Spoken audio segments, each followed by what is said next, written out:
Nah, sekarang mari kita masuk ke pelajaran IPA. Nah, materi pelajaran IPA kita hari ini dari tema 3, subtema 1, pembelajaran 1. Yuk, mari sama-sama buka bukunya. Iya, sekarang coba perhatikan gambar yang ada di hadapan kalian. Iya, ini adalah gambar apa? Nah, benar, ini adalah gambar sapi. Sapi ini harus mengkonsumsi makanan yang baik agar dia dapat menghasilkan susu yang bagus ya. Nah, kira-kira adakah di antara anak Miss yang tahu apa makanan sapi? Iya, benar. Makanan sapi adalah rumput. Nah, rumput yang dimakan sapi ini adalah rumput yang kualitasnya baik agar dia menghasilkan susu yang baik pula. Nah, apakah anak-anak Miss tahu bagaimana sapi dapat mencerna makanannya? Nah, sekarang kita akan membahas bagaimana sapi itu mencerna makanannya sehingga dia bisa menghasilkan susu yang baik pula ya. Nah, perhatikan. Sapi ini adalah hewan ruminansia. Apa itu ya hewan ruminansia? Nah, hewan ruminansia adalah kelompok hewan mamalia yang biasa memamah atau memakan 2 kali dan dikenal dengan hewan memamah biak.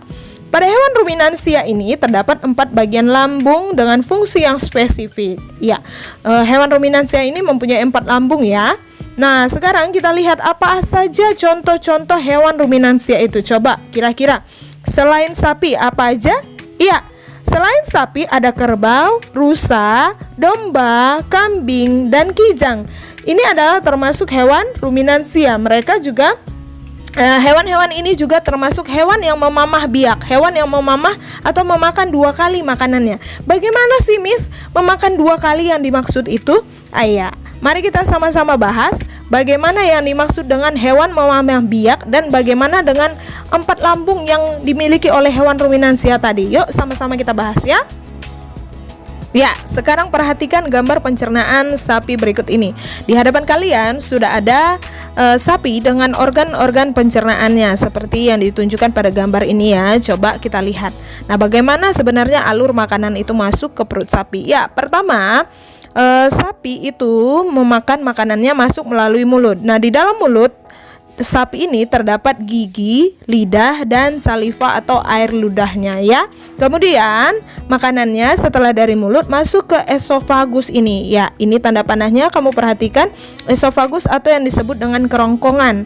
Nah, ini merupakan esofagus ini adalah saluran penghubung antara rongga mulut dan lambung. Coba lihat ya, dari mulut ke lambung, di antaranya ini adalah esofagus. Kemudian dari esofagus ini masuk ke perut atau bagian lambung yang rumen. Nah, rumen ini apa? Nah, di dalam rumen ini adalah tempat terjadinya pencernaan dengan bantuan mikroba atau bakteri. Nah, di sini makanan dicerna hingga menjadi bubur. Pada saat sapi beristirahat, makanan kembali ke mulut dan dikunyah kembali. Nah, setelah dari esofagus masuk ke rumen ini, setelah dari rumen ini masuk kembali ke mulut ketika sapinya beristirahat ya. Nah, kamu perhatikan tanda panahnya yang mana rumen. Nah, lihat di sini ya. Nah, setelah dari rumen tadi masuk ke mulut kembali lagi, balik lagi ke mulut ketika sapinya beristirahat. Nah, setelah dari mulut tadi kemudian makanannya masuk ke retikulum. Nah, perhatikan tanda panahnya ya. Nah, dari retikulum atau di retikulum ini makanan mengalami proses fermentasi dengan bantuan bakteri anaerob dan protozoa. Di sini juga terjadi penyaringan benda-benda asing yang masuk bersama makanan agar tidak masuk ke omasum seperti pasir ya. Disaring di sini makanannya. Kemudian dari retikulum masuk ke perut omasum. Nah, di perut omasum ini lihat tanda panahnya yang mana perut omasum. Nah, di perut omasum ini makanan dicerna dengan bantuan enzim pencernaan. Setelah dari perut omasum masuklah ke perut bagian abomasum. Nah, lihat tanda panahnya ya. Abomasum ini di mana? Abomasum ini merupakan perut yang sebenarnya. Ya, kalau di sapi ini inilah perut yang sebenarnya. Nah, di sini makanan dicerna dengan bantuan enzim pencernaan. Di sinilah proses sebenarnya makanan itu diproses atau diolah gitu ya. Nah, kalau tadi ada perut rumen, ada perut rumen ini kamu perhatikan. Kemudian dari rumen kembali ke mulut. Ingat ya, dari rumen kembali ke mulut, masuk ke retikulum, masuk ke omasum, dan terakhir ke abomasum ya. Ingat ya fungsi-fungsi dari keempat lambung sapi ini ya. Sudah paham di mana bedanya? Nah, kamu bisa perhatikan kembali di mana perbedaan dari perut-perut sapi yang 4 ini ya. Nah, setelah dari abomasum, makanan ini masuk ke usus. Nah, usus sapi dewasa ini mencapai 40 meter panjangnya. Wah, panjang ya. Nah, di dalam usus terjadi proses penyerapan dan fermentasi. Nah, setelah dari usus, setelah sari-sari makanannya diserap, terjadi proses penyerapan sari makanan. Nah, ampasnya yang berupa feses tadi keluar melalui anus sapi ini. Nah, lihat.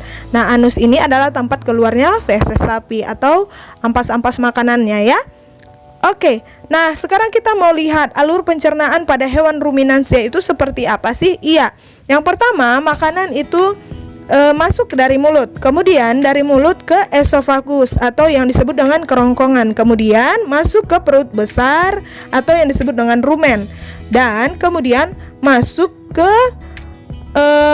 kembali ke mulut. Ya, di mulut terjadi proses memamah biak, kemudian dari mulut masuk ke perut jalai atau yang disebut dengan retikulum. Kemudian setelah dari retikulum, makanan ini masuk ke omasum. Ya, coba kamu lihat ya. Dari retikulum dia perut jala masuk lagi ke omasum yang disebut dengan perut kitab. Kemudian dari omasum ini, kemudian makanan ini masuk ke yang terakhir di bagian 4 perutnya ini adalah ke abomasum, yaitu perut masam.